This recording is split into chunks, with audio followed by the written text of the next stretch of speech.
So I'm going to talk a little bit about igneous rock textures and compositions, how to identify igneous rocks. So looking at this picture, looking at some common igneous rock textures.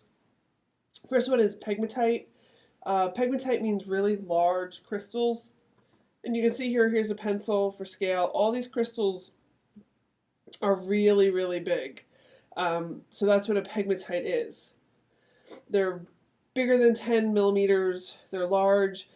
They form deep down in the Earth's crust where there's water present to allow the crystals to grow really large. Coarse-grained and medium-grained, you can visibly see the crystals with your naked eye, so that means that the rocks cooled below the surface and allowed time for the crystals to grow. Coarse-grained is just a little bigger than medium-grained. You can see here is a hammer versus the cap of a Sharpie. Fine-grained means you cannot see the crystals with your naked eye. So even though you can sometimes see little spots or ash sitting in here, that is not crystals. So you have to actually visibly see the crystals to be medium and coarse-grained or pegmatites. But fine-grained, you cannot visibly see the crystals without generally a microscope. Other common igneous textures include glassy. Glassy means it looks like glass. So pretty much obsidian is the only thing that has a glassy texture. Porphyritic means there's large crystals and small crystals. So there's two different sizes.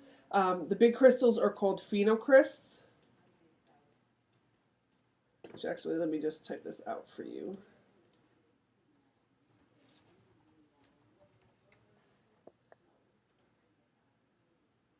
So phenocrysts, which you cannot see in blue. Let me pick a different color and a different size. Try again.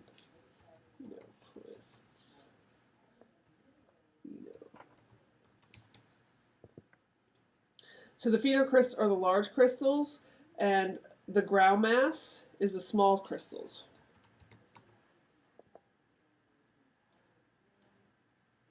So once again, phenocrysts, large crystals, ground mass is small crystals. So porphyritic texture, what this means is you had two different cooling histories. The large crystals formed well below the surface where they had time to grow and crystallize. Then the magma was ejected out onto the surface, and the rest of the ground mass cooled really, really quickly. So that's why you end up with two different size crystals. Vesicular means it has holes or vesicles. So this magma had a lot of gas that escaped during crystallization, forming the vesicles. Welded forms from a pyroclastic flow where you have an eruption and the ash is settling and it continues to flow. So these are pieces of pumice that get stretched out due to the flowing. So it's flowing, it's hot, and it stretches the pieces of pumice out, creating a welded texture. So cooling rate and texture. So I've been saying, as I've been telling you about the textures, talking about cooling rate. Slow cooling means that you end up with large crystals. Because the crystals need time to grow, the slower it cools, the larger the crystals. Moderate cooling, you still get visible crystals, which you can see. However, they're much smaller. Fast cooling, they are not visible. So you sometimes get these ash pieces put in. These are not actual crystals that crystallized from the magma. They settled onto top of the material that got ejected out onto the surface. So this is cooling on the surface really, really fast. Anything that cools on the surface cools fast. Anything that cools below the surface cools slower. Slow than fast would be your porphyritic texture. So you get big crystals cooling slowly. Then this is ejected out onto the surface, and you get the smaller ground mass cooling on the surface much more quickly. So that's how you classify igneous rocks, is by using their texture and composition. So up here you can see felsic, intermediate, mafic, and ultramafic. That's its composition. Then coarse-grained, fine-grained. Other rock types would include glassy, vesicular, and breccias. Breccias are made up of broken pieces. And then these are the minerals that compose each of the compositions. So that's what you're seeing down here. So felsic means high in quartz and feldspars, potassium feldspars in particular. So generally these are pink, whites, and tans with a little bit of black. Intermediate is a lot less feldspars. You can see down here with the composition, you do get some feldspars, but it's primarily plagioclase, amphiboles, and biotites, and some pyroxene. This basically is grays, half black, half white. Mafic has no quartz or potassium feldspar, but has pretty much plagioclase, feldspar, pyroxene, and olivine. So these are dark. These are black with a little bit of white. They can get sort of greenish as well. Ultramafic, which you will not see because these are pretty rare. Ultramafic is the astenosphere. So the astenosphere does get pushed out onto the Earth's surface occasionally, and you end up with pretty much pyroxene and olivine only, and maybe a small amount of plagioclase. So what you do is take your coarse grain rock.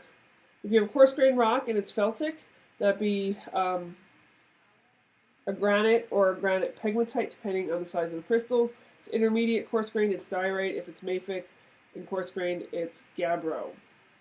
Fine grain felsic is rhyolite. So granite and rhyolite have the same composition but different textures. Granite, diorite, and gabbro have the same texture but different compositions, and that's how this little chart works.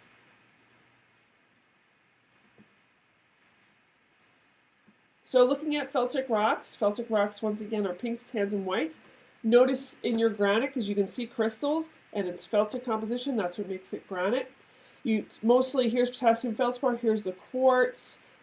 There's some plagioclase in here, which is a little bit hard to see, and some biotite. So notice how you still have some black, but it's scattered throughout. You do not have to have pinks. It could be white clears with a little bit of black. It's just pretty much a whole bunch of white, pinks, and tans with a little bit of black. And here's a picture of rhyolite, which is tan. Can be from tan, pink, with a little bit of purplish. It just kind of depends on the individual rhyolite. Here is diorite. Diorite is half black, half white because it has an intermediate composition. So you can see the plagioclase and the amphiboles and the biotite. Then andesite is generally porphyritic. You know it's andesite because the ground mass is gray. So that, once again, that gray indicates that you have intermediate composition. And then these white pieces are plagioclase that are your phenocryst. You can have hornblende as your phenocryst, but what you need to figure out if it's andesite is to look at the color of the ground mass. Then you have your gabbro. So gabbro is mostly black, which you can see here, with a little bit of white. So opposite of granite.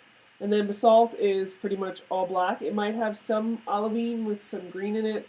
Maybe see some plagioclase crystals as well, but generally it's fine grain, black, and it could be vesicular, which you can see the vesicles here, or it could be aphanetic, which is fine grain. It could be either one, and it's still basalt.